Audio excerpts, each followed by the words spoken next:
साम्राज्य सामान्यांचा असामान्य आवाज।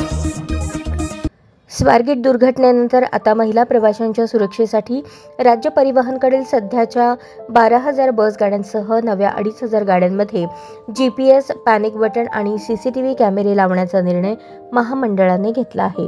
याशिवाय आगामी शैक्षणिक वर्षापासून शाळांमधून विद्यार्थी ज्या स्कूल बसमधून घरी जा-ये करतात त्या गाड्यांमध्ये देखील CCTV कॅमेरे बसवावे लागणार आहेत। राज्यातील शाळांची संख्या 3 लाखांवर असून त्यातील विशेषतः इंग्रजी माध्यमांच्या शाळांमध्ये विद्यार्थ्यांसाठी स्कूल बस आहेत। आता प्रत्येक स्कूल बसमध्ये विद्यार्थ्यांच्या सुरक्षिततेसाठी दर्जेदार CCTV कॅमेरे लावणे बंधनकारक असणार आहे।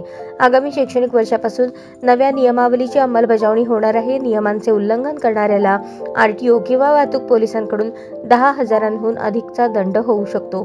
स्कूल बसमध्ये CCTVचे फुटेज किमान 30 दिवस साठवून ठेवणे बंधनकारक शाळांना असेल।